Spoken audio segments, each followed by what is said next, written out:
Okej, tack. Rebecca heter jag. Jag är rabbin i Malmö egalitära synagoga.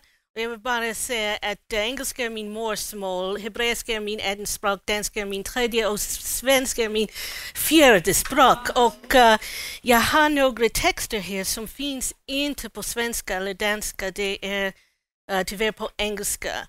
Och det är svårt för mig att byta fram och tillbaka, så kanske jag ska byta till engelska snart. Men är det några som inte förstår om vi har några texter med och pratar engelska? Jag pratar långsamt och klart, men om du förstår inte, några kan översätta lite om du är inte bara bekväm med språket. Du är inte dålig med språk är dålig med det. Du har en modersmål och du klarar det, så det är inte svårt. Men okej. Nu ska vi jag vill inte berätta mycket, men jag vill visa. Eftersom på judendom vi har en speciellt sätt att läsa texter. Och det är på den speciellt sätt att jag tror att vi kan komma till en kvinnlig och en feministisk förståelse om våra heliga texter. Som vi hade en workshop som heter Women Reclaiming the Holy Texts. Så jag kommer med text. Först jag kommer med en text som ni säkert alla känner igen. Och här, ni kan, jag tror det finns nog. Och texten är det också på svenska. Det är detsamma. Det är första Moses bok, den 18 kapitel.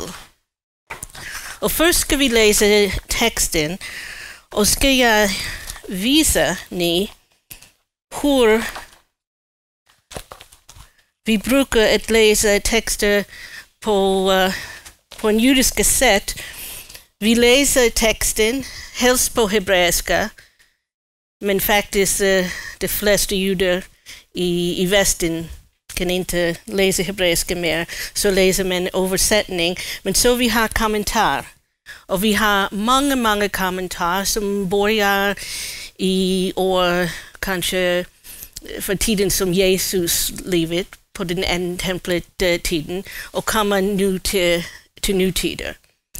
Och så vi ska titta på det en lite, och jag hoppas att vi kommer med en lite vår egen speciellt tolkning. Men innan vi läser texten, jag vill bara prata, du ska hjälpa mig, orchard. Vad betyder orchard? Det är när man har många fruktträd. Okej. En frukt. Så vi har en ord på hebreiska, pardes. Är det en ord som, är det någon här som kan hebreiska, som har läst hebreiska? Så pardes, du? Ja? Bra! Kan jag skriva på hebreiska bokstäver du kan läsa? Ja.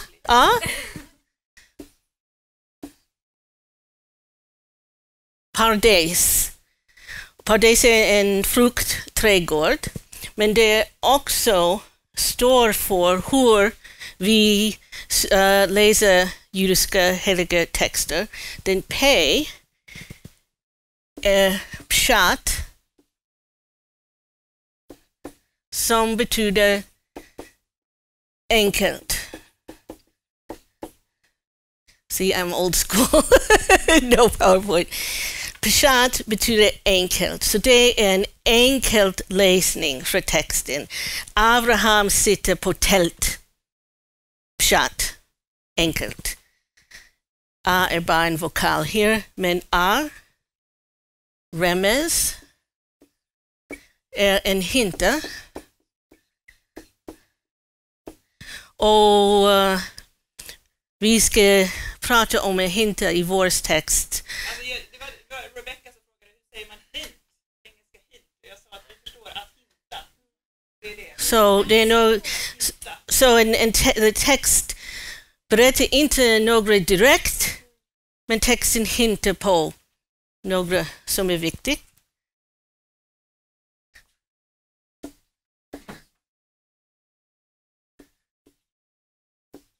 Drash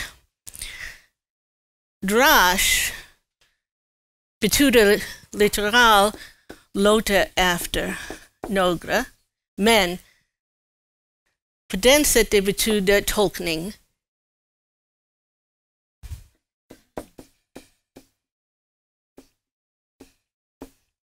Men tolkning kan vara mycket, mycket bred, som vi ska se. Här är bara vokal och sådd.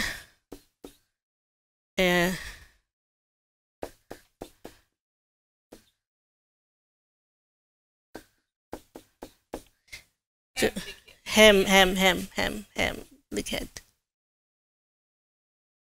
Så det är det hemliga betydelse i texten. Det är något mystiskt. Så till exempel i Kabbalah och judiska mystiska texter så ser vi sådd. Hemlig betydelse. Det språk ungefär.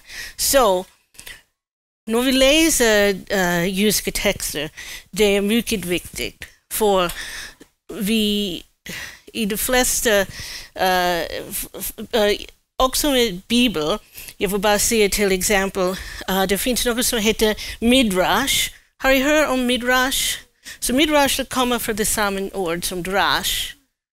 Det betyder en speciell tolkning som kan även vara så långt från original text. Men vi hade till exempel med Abraham.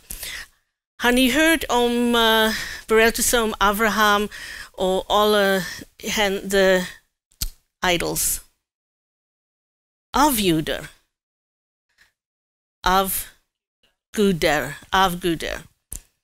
Har ni hört den berättelsen? Så det finns en midrash. Midrash som kommer från frågor om hur kommer Abraham att tänka att det finns en Gud. Var kommer den idén från?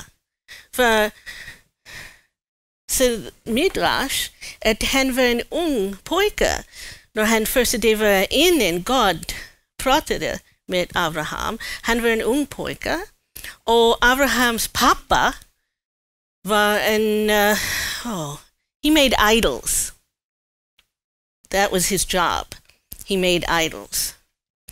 Så en dag var pappa bort från studion när han levde av gudar och Abraham lekade med alla dessa avgudar. Så det var en som fallade och gick i stycken. Så Abraham sa, oj, vad kan jag göra? Det var död och det var min pappas arbete. Så han tog en stor, jag vet inte, styck eller något. Och när pappa kom in och sa, vad sker här? Vad händer här? Och Abraham sa, ja, det var en stor problem. Den stor av Gud tog en stick och han tog den mot alla de små avdukar. Och nu är de alla i stycken. Så pappa sa, hur kan det vara? De är bara från porslin. Och jag har själv gjort dem. Så vad säger du? Så Abraham sa, jaha, om det är bara något som min pappa har gjort sin själv, hur kan vi be till dessa små dockor? Så det är en midrash. Men när jag var en ung flicka så jag hör den midrash så många gånger och jag tror att det finns i texten. Det gör det inte, men det är en midrash. Så en midrash är när vi fyller in vad som är, så vi finner inte på texten. Det finns många officiellt midrash, men det finns också många unofficiellt. Och det är där på den sätt att jag tror vi kan finna en feminist, en kvinnlig plats i texten. Så först vi börjar med en jätteviktig midrash som är inte feminist men som är viktigt. Och vi kan börja, jag vet vad vi ska göra. Vi ska göra det på den sätt att vi gör judiska textstudy som är man kommer i pairs som heter chavruta. Så du sitter och läser texten upp. Och det ska, jag tror det är bättre. Ni ska läsa första Moses bok, 18. Det börjar på det första sid och det fortsätter på det andra sid. Och fina, om det finns inte 2 så ni kan göra det i 3.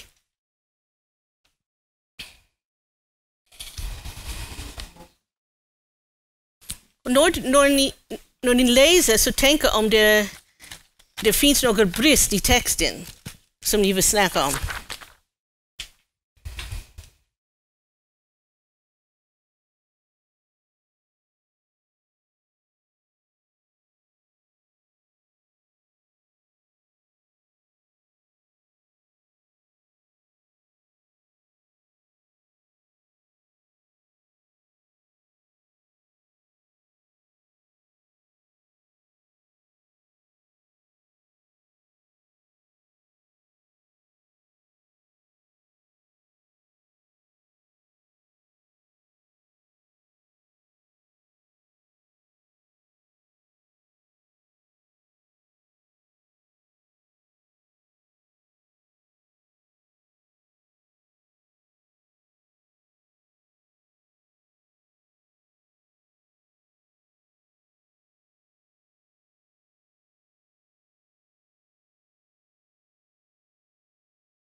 Okay. Okay, so mitt problem nu är jag har några notering på engelska, so I will speak English and please help our friend, maybe someone sit next to her that, I'm sorry, what I had to do? Berna, maybe help. Because I have an interpretation from Rabbi Lord Jonathan Sacks. He is the former chief rabbi of the United Kingdom and has written a beautiful book called Healing a Fractured World. And this interpretation comes from him. He says, if you look at what we just read, well, going further to 33, we could divide it in three ways. It could be three separate scenes. Abraham is sitting in his tent, and then the guests come, and he runs out to greet them. And then there is the whole problem, so to say, with Sarah, that she laughs. And then there's the end where Abraham argues with God about Sodom. So the second way to look at it is to divide it here, which is what Moses Maimonides, the well-known Jewish philosopher, did. And the last way is to divide it into three little scenes, if it were a movie. First, God appears to Abraham. Abraham is sitting in the door of his tent. Why is he sitting there in the heat of the day? The text tells us it's hot. Why is he sitting there? Any thoughts? You could make it up. What the Midrash says is that Abraham was sitting there to look for guests, because it was very hot in the desert, and if somebody was wandering through the desert in the heat, they might need something to drink, they might need a bath, they might need water for their camels if they were riding a camel, and he put himself in the door of the tent just in case somebody needed him. There's an additional midrash to this. Why did God appear to Abraham right at that moment? The text said that God appeared to Abraham suddenly, out of the blue. For this midrash, you need to know what came right before the end of chapter 17. Unless you have memorized the first Moses book, you may not know what this is. But Abraham was circumcised. And according to the Midrash, Abraham was circumcised and he was recovering from the circumcision. So God was paying we call it in Hebrew, Bikur Cholim, visiting the sick. God was coming to Abraham to say, how are you feeling, my son? You went through this procedure on my account. But in any case, God appears to Abraham, and then Abraham sees three men. The text says that they're men. We find out later that they're actually divine messengers, some kind of angels. But Abraham thinks they're men, and what does he do? That you just read. You just read it, so you know. Ni kan prata svenska, om ni vill träna engelska så gärna, men det är också fint. Du får inte svara mig på engelska, det är bara det är nämligen för mig inte ett budde. Ja, ja. Ja, just det. Ja. Och Sara, vad gjorde hon? Just det. Ja. Ja. Okej. Och till sist, om det är 3 olika delar, så vad händer på det sist?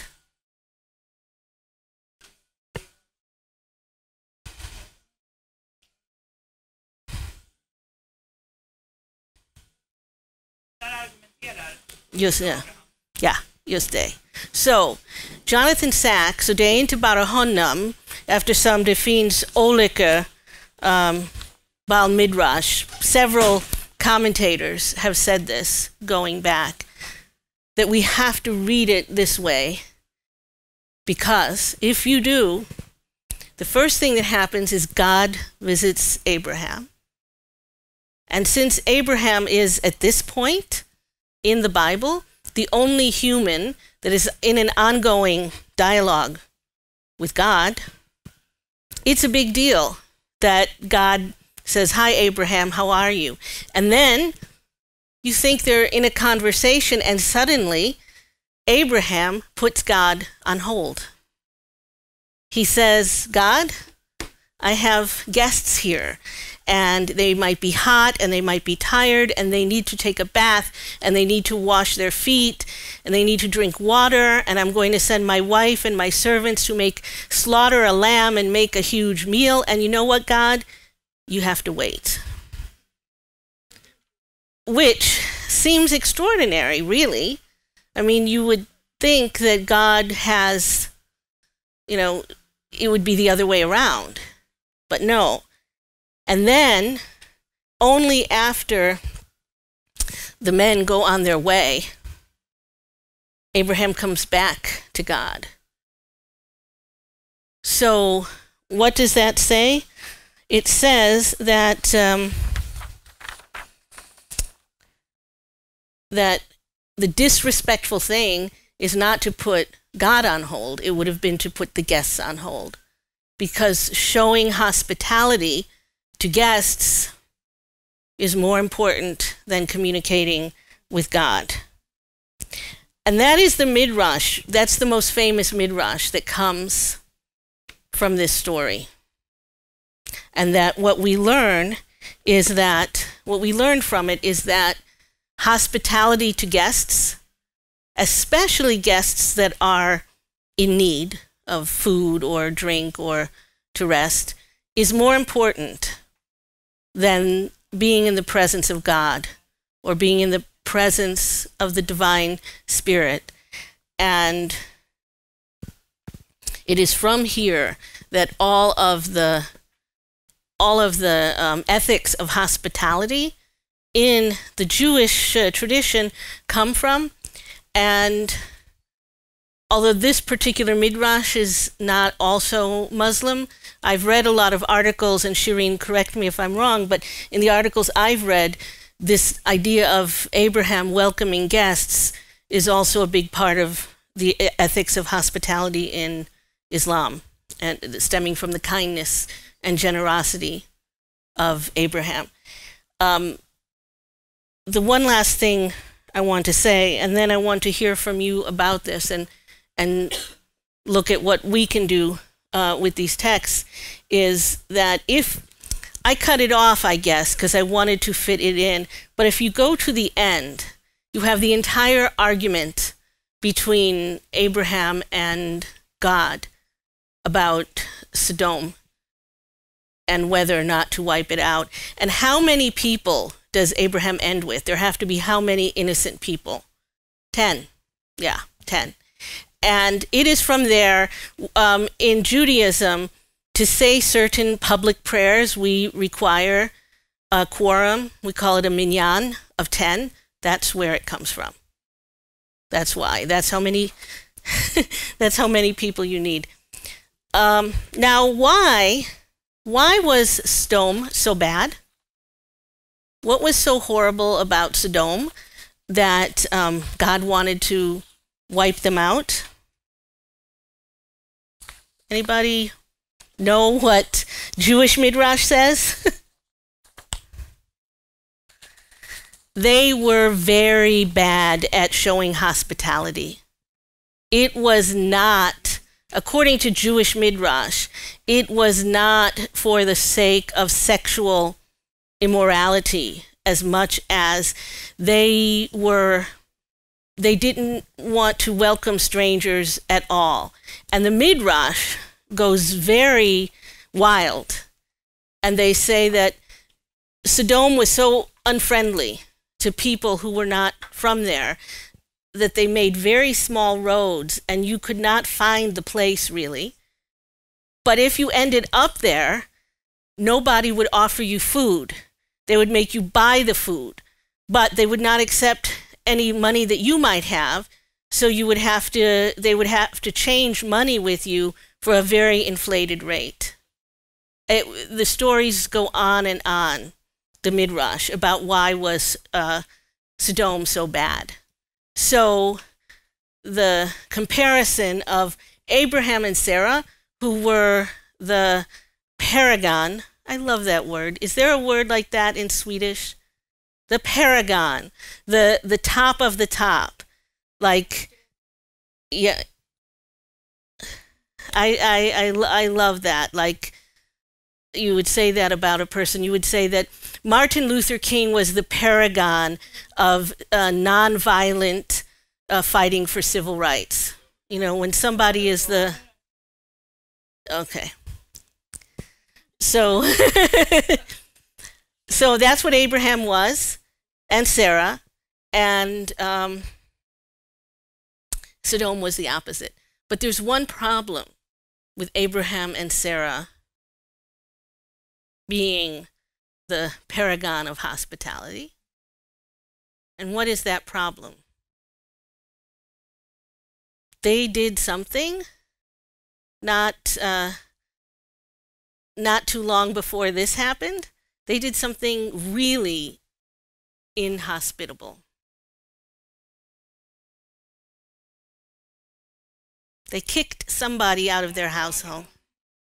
They kicked out Hagar and Ishmael. So that is another basis for Tolkiening, and we will look at some of that later if we have time. But and the relationship between Hagar and Sarah, which is complicated and nuanced, is something that does not get drashed enough, does not get interpreted enough.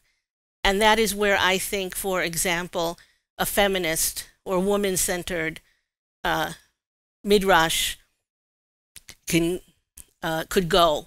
We're going to look at one later, because that's a very important relationship. But I think because it was men who are doing all of the interpreting, really the important person is Abraham. And then the next important people are Isaac and Ishmael, his sons. And there are a lot of midrash about how they come together eventually to bury their father and have a new relationship. But Hagar and Sarah are left out making the lamb, you know, as often happens to women. Så är det några frågor om den här eller några ni vill se?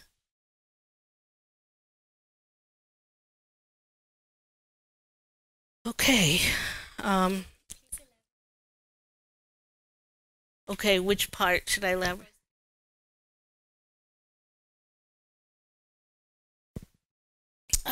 Yeah. Oh, I didn't bring any of those tests.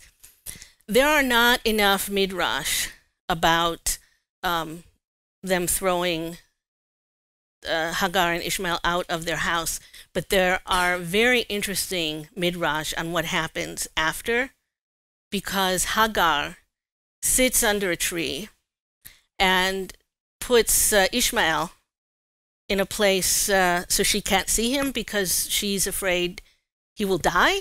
and she doesn't want to watch her son die. So when a bat kol comes, which is a heavenly voice, and says, "Don't be afraid. Your son will not die, and in fact, he will also be a great nation." What the tokening on that is first of all, Hagar is actually the first woman since Eve. Eve doesn't even get spoken to directly. Hagar is the first woman spoken to by God. And there is a lot of tokening about what it means to love the stranger. And I don't mean stranger like fremde, someone who is not, she's not part of the Jewish people. She's not strange. But if you take her name in Hebrew, Hagar, Agar is a person who is from a different place. It's also the word that's used for somebody who converts to Judaism. And it's also the word, you know, the ancient languages, they have like 25 meanings for every word. But it's also the word for somebody who is not a citizen of, you know, like someone who's a permanent resident of Sweden, but not a citizen of Sweden, who has most rights. Agar, but in any case, all of these different meanings mean Hagar is the quintessential stranger who needs to be welcomed. And when she was thrown out, it was the opposite of that. And that the fact that Ishmael and she went back down to Egypt is like a foreshadow of when the Israelites had a long and complicated relationship with Egypt, eventually becoming slaves for 400 years. And that there are those who say if they had just not kicked out Hagar, that whole story would not have happened. They would never have had that whole problem with Egypt, that it's sort of the result of them kicking out Hagar and Ishmael. Yeah.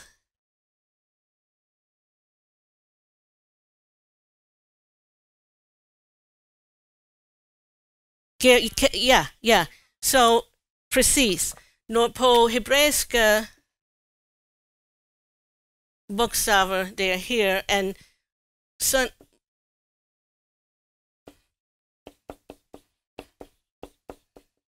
gersham, som för Moses' son, det betyder att jag är en ger, jag är frände där på den landet.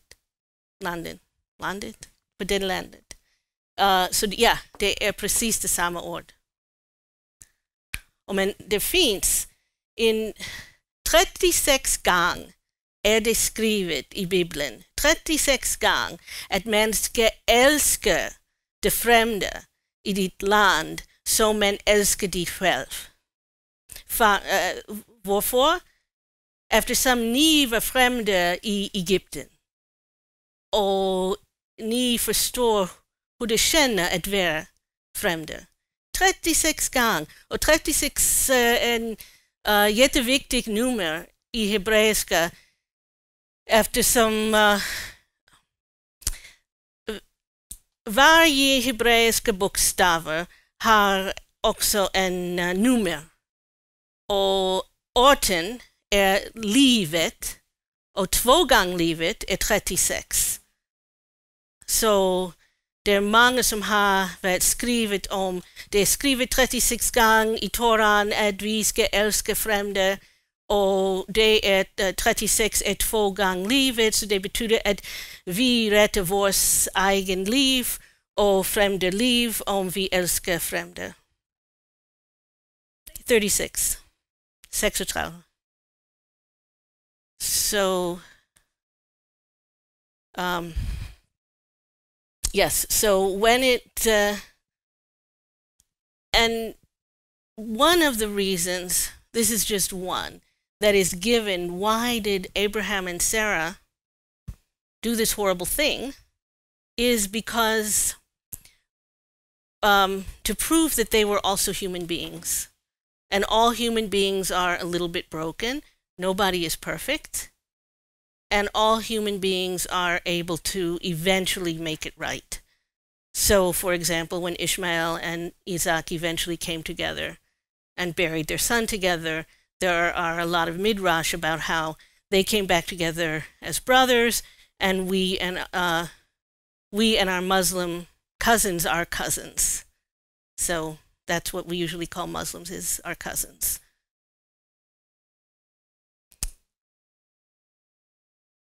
So, ja. Klokken är många. Vad ska vi göra nu?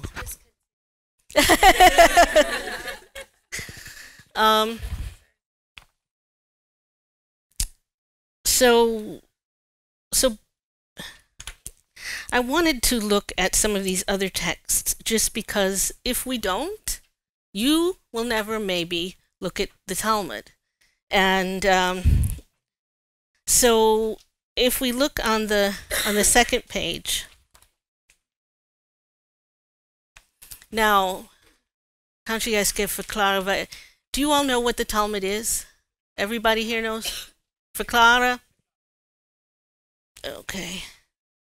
You know, det var några så frågade mig en gång, hur lång har ni läst att vara en rabbin? Så jag sa det var 4 år.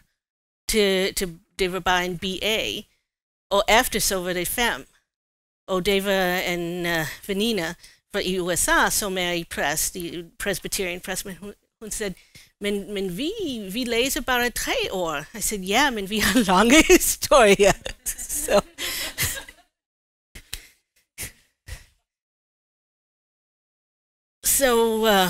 I will very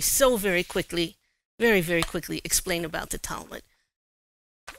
A speed version. We have the Bible. We call it the Tanakh.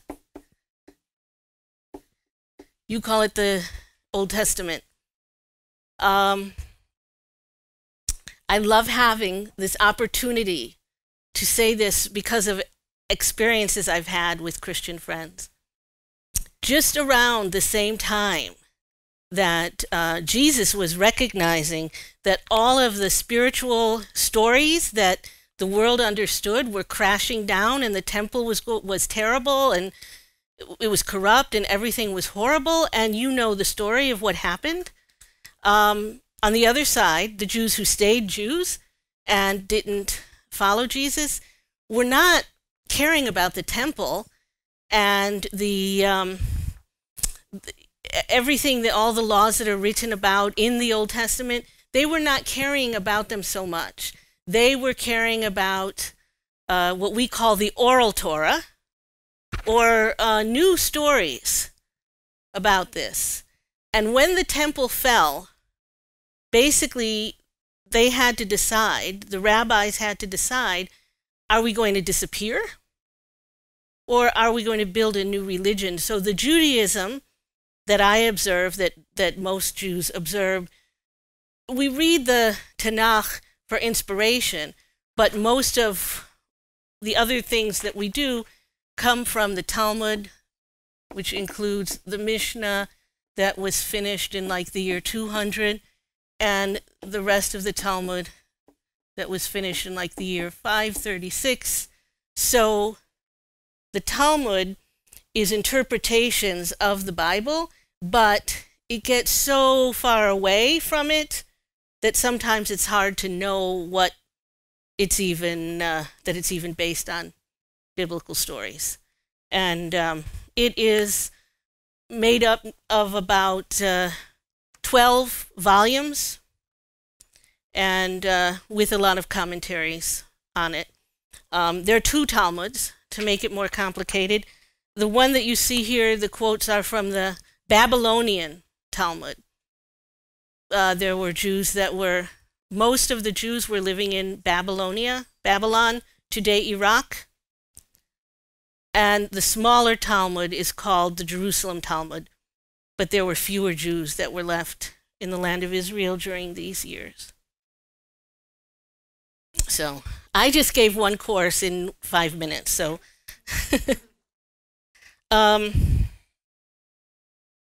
the text that's numbered number 3.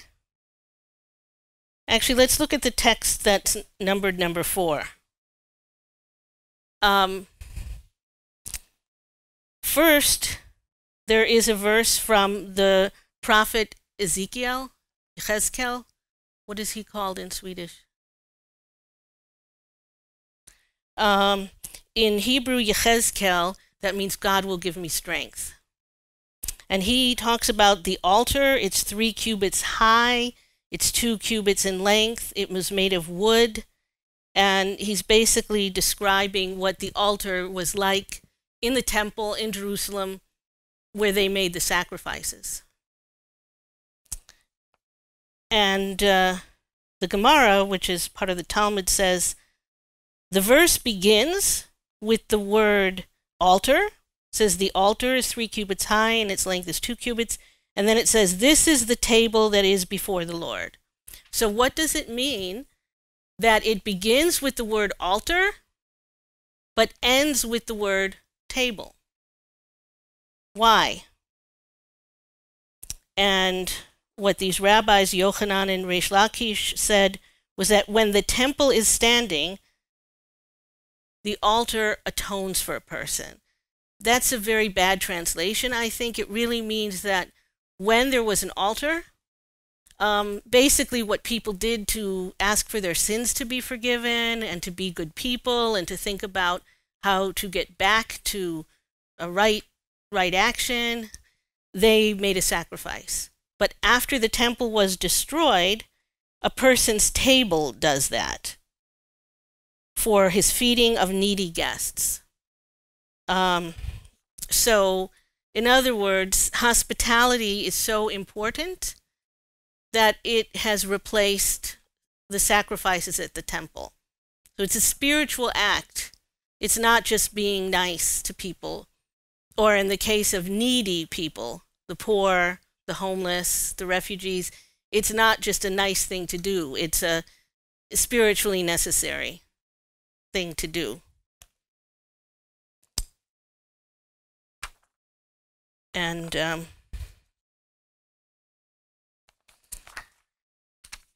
I am so running out of time, and so I'm going to ask if there are questions. This was just a lot. Också på svenska, eller på danska, eller på hebreiska.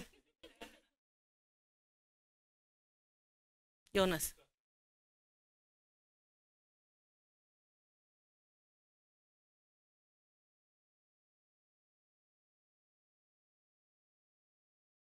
Ja. Well, till exempel, man kan skriva midrash om förhåll mellan Sara och Hagar, som finns inte. Och titta på vad betyder att Sara, Rebecca, Rachel, de alla hade problem med att få barn. Det var som att vara barnlös har en stor betydelse. Men vad betyder det från en kvinnlig perspektiv, till exempel?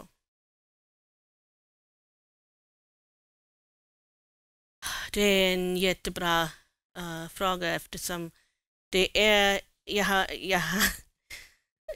jag har idag fått en e-mail från något som heter The New Midrash Institute, som är intresserad av att finna ut nya midrash som man skriver, men i en traditionell judiska församling eller område. Det är inte möjligt. Det är inte möjligt, överhuvudtaget inte. Och om man säger, här vi har en midrash, de säger, nej, det är inte officiellt midrash, och alla officiella midrash var stängt i mellanaldra. Mellanaldra, i Middle Ages, medeltiden, ja. Och man kommer inte mer med nya midrash. Så det är en stor problem. Det är en stor mur mellan de som var som vill inte ta emot nya midrash och oss som vill gärna ta emot dem.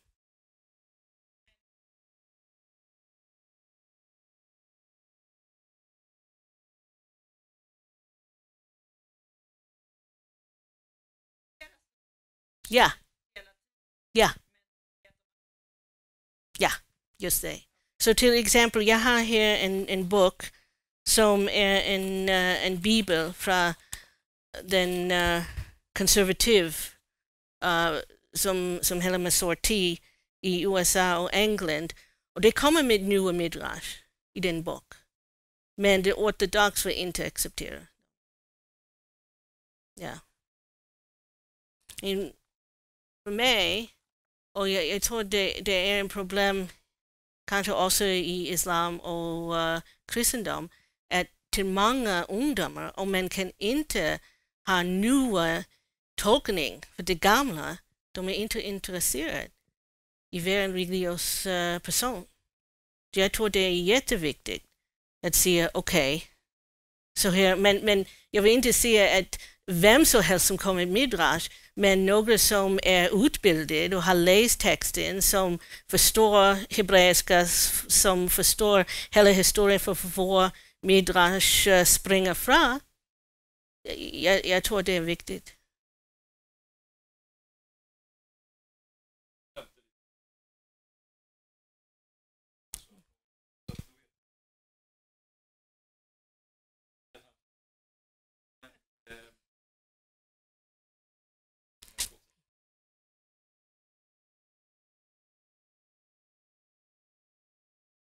Många midrasher är så gamla.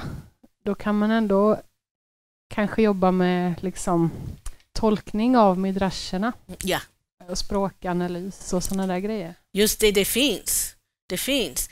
Och när man till exempel det finns en samling av midrash som heter Midrash Rabbah, som betyder en stora midrash, och det finns många tolkningar från dessa midrash till moderna tolkning.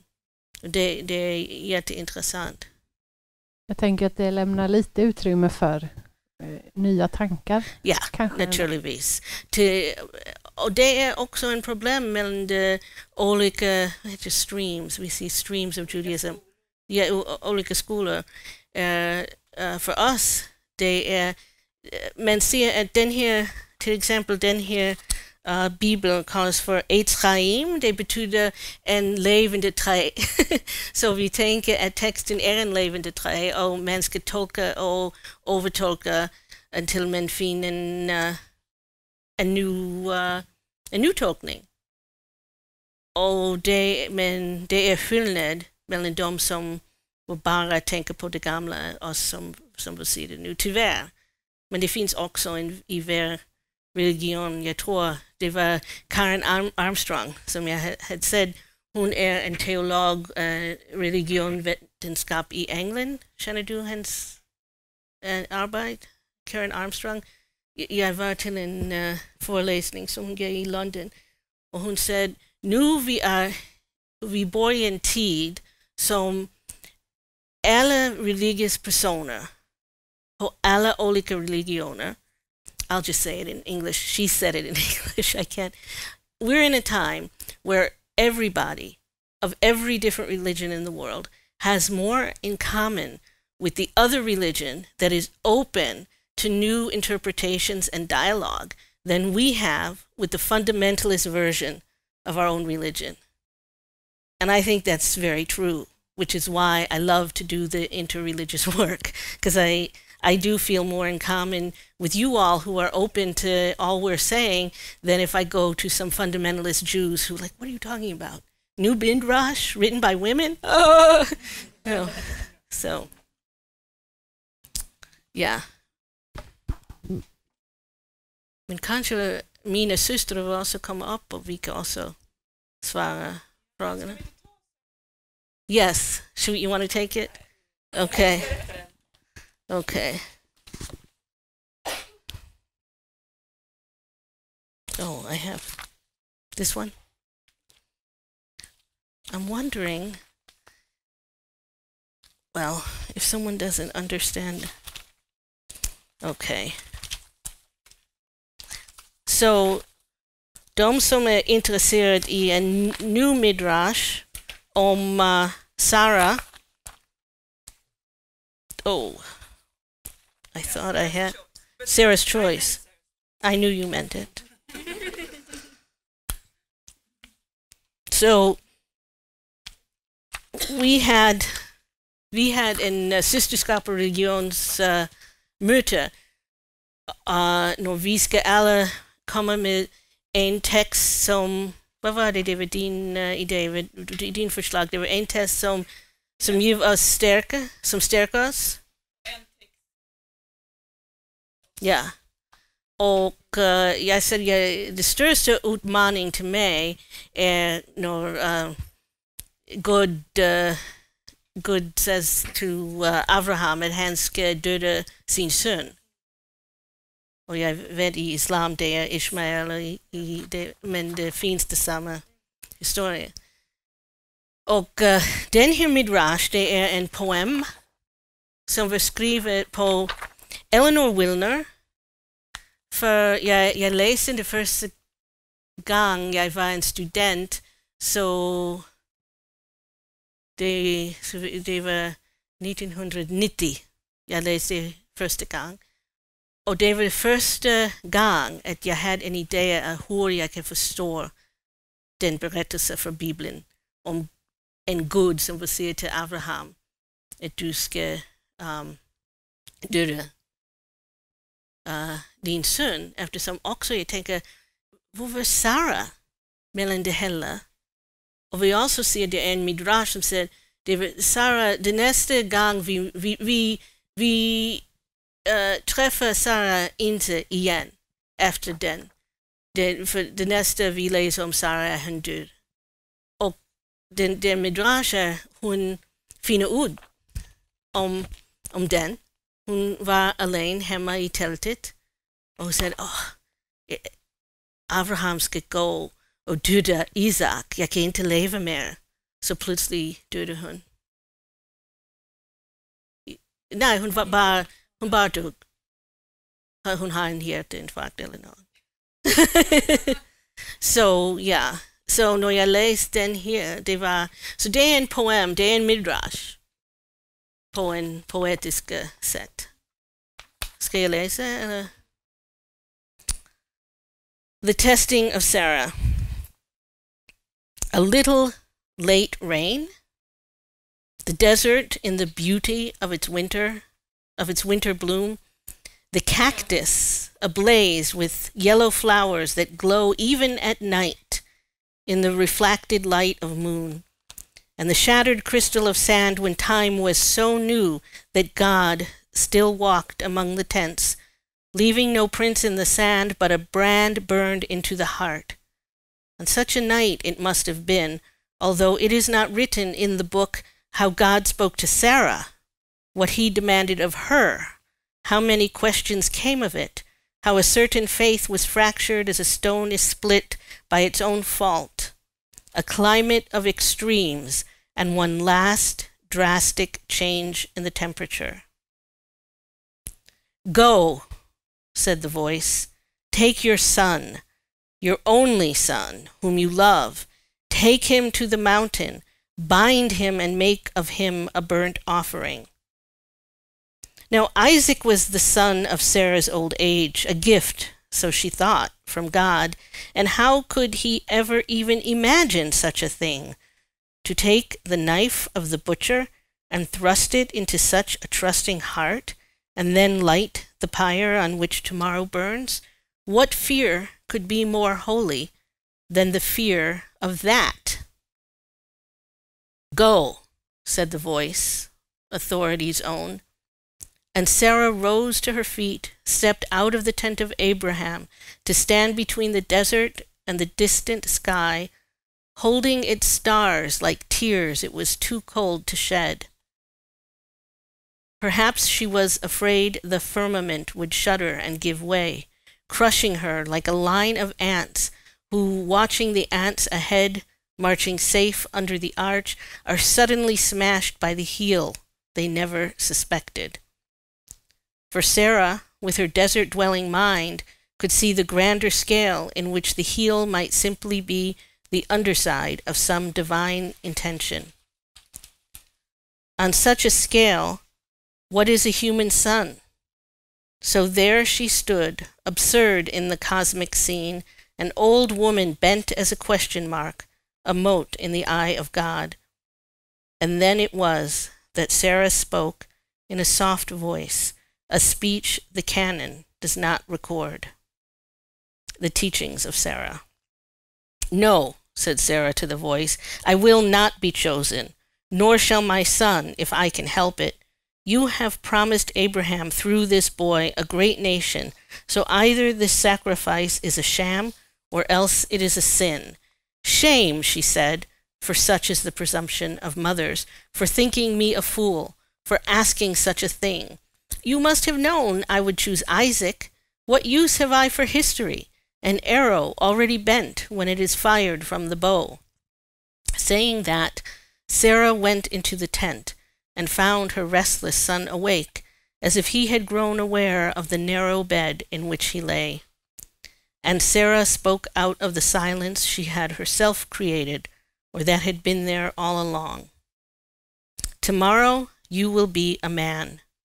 Tonight, then, I must tell you the little I know, and you can be chosen or you can choose, not both. The voice of the prophet grows shrill. He will read even defeat as a sign of distinction until pain itself becomes holy. In that day, how shall we tell the victims from the saints, the torturers from the agents of God?" "But mother," said Isaac, "if we were not God's chosen people, what then should we be? I am afraid of being nothing." And Sarah laughed. The unbinding of Isaac. Then she reached out her hand. "Isaac, I am going now, before Abraham awakes, before the sun, to find Hagar the Egyptian and her son, whom I cast out, drunk on pride, God's promises, the seed of Abraham in my own late-blooming loins." "But Ishmael," said Isaac, "how should I greet him?" "As you greet yourself," she said, "when you bend over the bend over the well to draw water and see your own image, not knowing it reversed. You must know your brother now, or you will see your own face looking back the day you are at each other's throats." She wrapped herself in a thick, dark cloak against the desert's enmity, and tying up her stylus, bowl, some dates, a gourd for water, she swung her bundle on her back and reached out once more toward Isaac. "It's time," she said. "Choose, now." "But what will happen if we go?" the boy Isaac asked. "I don't know," Sarah said, "but it is written what will happen if you stay."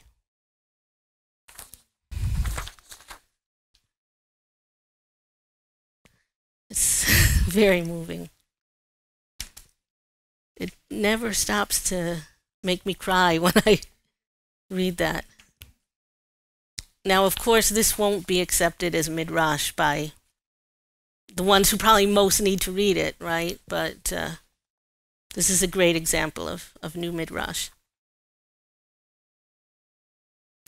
Are there any words here? Finns några ord som man förstår inte som jag kan förklara? Det är okej om ni förstår inte, det finns några. Okej, annorlunda ord. Okay, thank you. Next time, nästa gång jag hoppas jag kan göra det hela på svenska, men det betyder när det kommer att vara